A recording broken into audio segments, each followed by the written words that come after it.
And maybe something for a title race in 5-10 years' time. Obviously, Rovanpera has been touted as a rising star, and he was absolutely sensational in the Wales Rally. Tell us a little bit about his season. What can we take from his year? Well, Kalle Rovanpera starting with Rally GB was incredible, and we'll talk a little bit more about the Friday performance in a minute, because I know you paid a lot of attention to that. But he's had an interesting season. Last 3 rounds, he's had problems. He had an issue in Finland. He had a roll in Argentina as well. So it's not quite come together for him this year. The pace has been there, but he's actually 4th in the championship. And has struggled to match the consistency of the likes of Pontus Tidemand, who's the reigning champion, and his teammate, and also Jan Kopecki, who seems to have come from nowhere. And you regard WRC2 to be about young drivers, and he's 36, so he's really come from nowhere this year and delivered some really strong performances. He's unbeaten. He's taken maximum points on every round he's done. So a 6th place on Rally Spain will seal the title for Jan and unseat Pontus. They've both been very consistent all year, really, but Pontus has just had a couple more mistakes than Jan and failed to take maximum points. And one of those problems was Kalle on Rally GB. And what did you think of his Friday performance? Because I know you're watching quite closely there. Yeah, I mean, it's one of those times when you get your split times at the end of the stage and you look back and refresh it just in case it's wrong. To see him almost a minute faster than Tidemand, who's got so much more experience in terms of the rally, the car, everything, for Rovanpera to just deliver, that's incredible. But as you say, it's that consistency side of things. That was him at his absolute best. Can he do it on every stage and every type of conditions in that car? We'll have to find out, basically. It was incredible over those first 9 stages, basically 35 miles, and he had a 36-second lead. So against the driver who's the current reigning champion of that series, he managed to go in and go a second a mile quicker. And to do that in the WRC at any level is pretty spectacular. You do see it at national level, drivers with better cars or drivers who are just above that level doing things like that, but you just don't see that in the WRC these days, someone being a second a mile quicker. It's absolutely incredible to be that far ahead. Also, he's 18 years of age. This was the first event he was doing for the 2nd time in WRC, for the 2nd year in a row.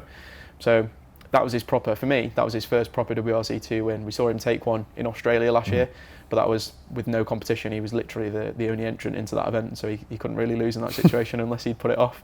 So for me, massive breakthrough performance from Kalle Rovanpera. Anyone who doubted whether he had the ability or the pace, and I must say I counted myself in that group for a while.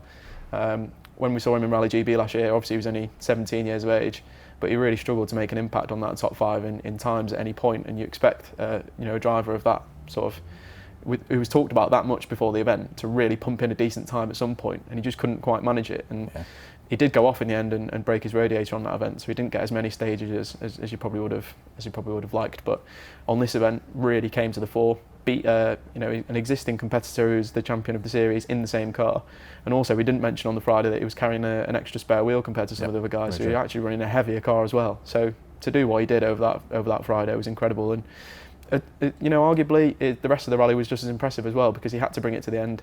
He maintained that gap perfectly through the weekend, which is not easy to do. The drivers can't see split times during the stage, so they can't manage themselves against the other drivers.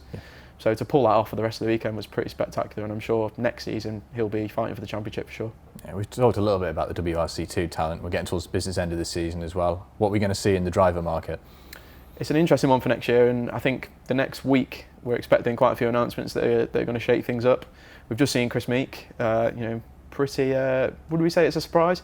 We had the story in Motorsport News a few weeks ago that said, they've been in talks, but at this point of the season, everyone's in talks with everyone. Yeah. So maybe a little bit of a surprise that Tommy has gone with Chris and he's going to sign him up. But that means, Esa-Pekka Lappi's got to find a seat somewhere, and the rumours are that Citroën is the home for him.